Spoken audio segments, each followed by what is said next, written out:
Shabbat Shalom. Peço desculpas, mas a semana passada a saúde, infelizmente, não permitiu que eu fizesse uma gravação para o Shabbat.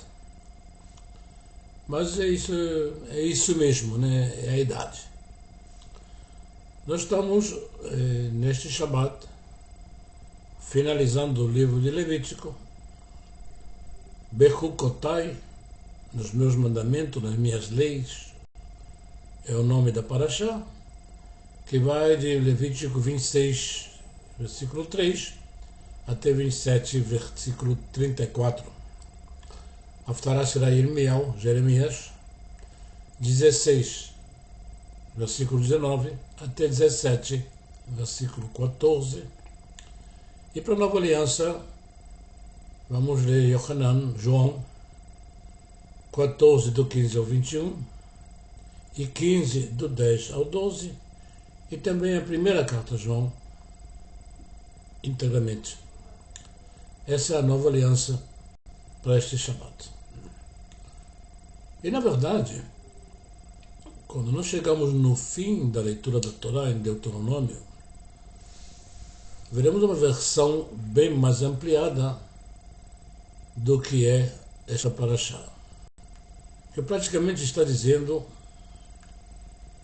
o que vai acontecer de bom se seguirmos os mandamentos, os regulamentos, as mitzvot da Torá. E quais serão os castigos, que infelizmente já vimos que muitas vezes chegaram também ao nível do indivíduo e ao nível da nação judaica, se essas mitzvot, ou leis, ou regulamentos, não são respeitados.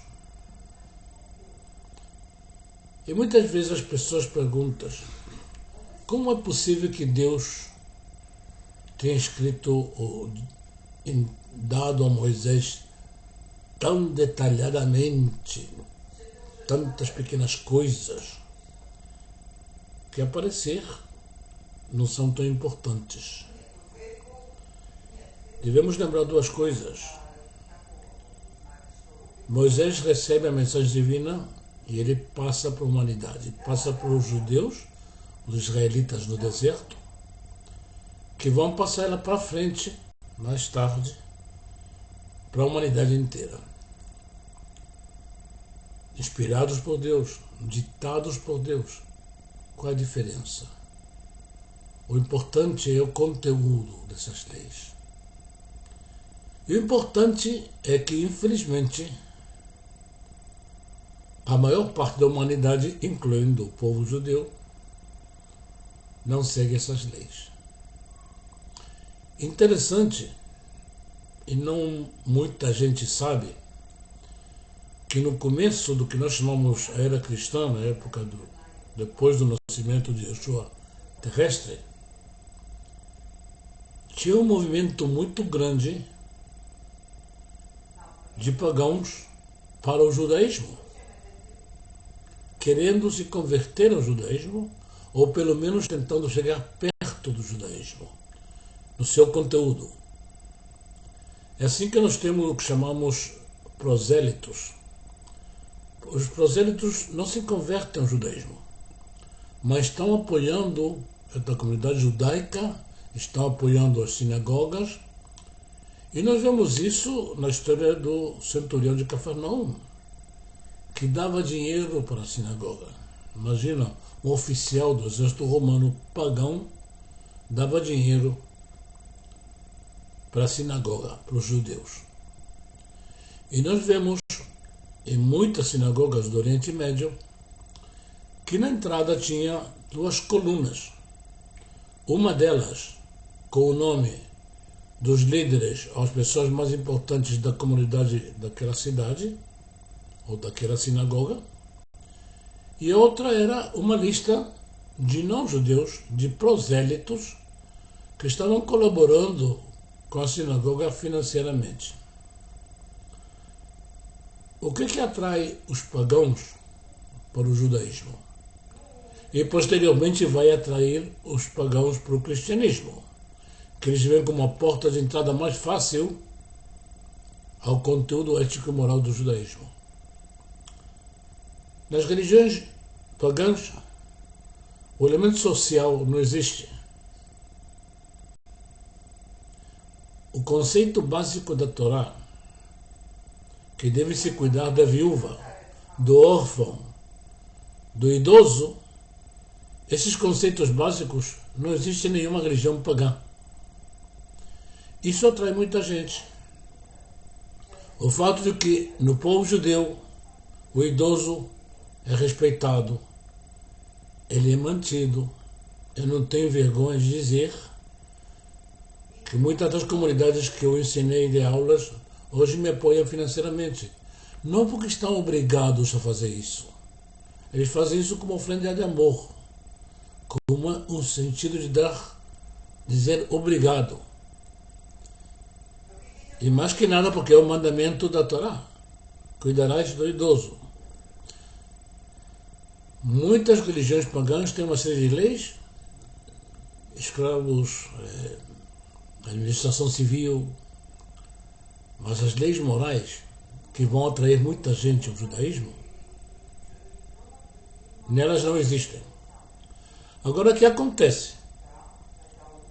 O problema está que os saduceus e os fariseus vão complicar tudo isso com a chamada lei oral.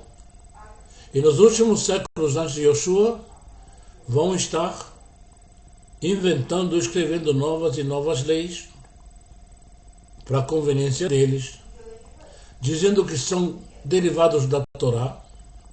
E essa lei oral é tão complicada, tão cheia de,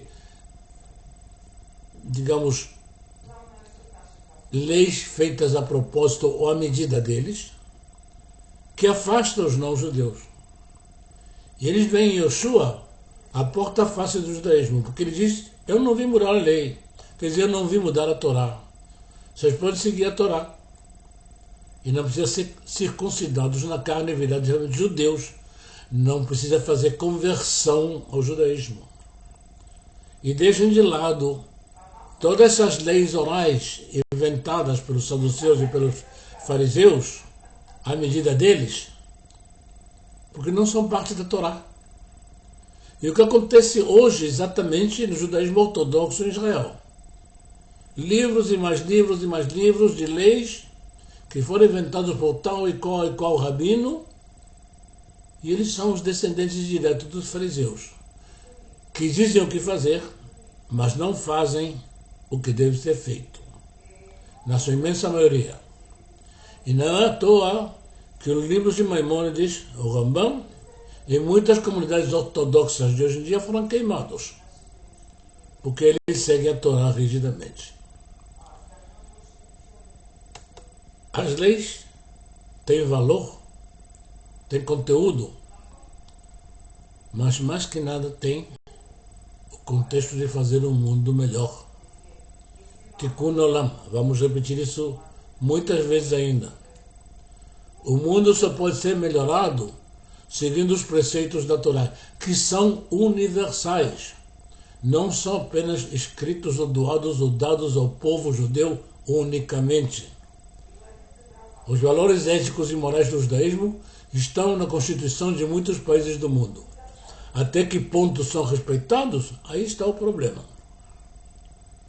E como estamos chegando então ao fim de mais um livro da Torá, lembremos, Chazak, Chazak Venit Chazek, força, força, e seremos fortalecidos. Hoje, uma mensagem muito mais importante ainda. Shabbat Shalom.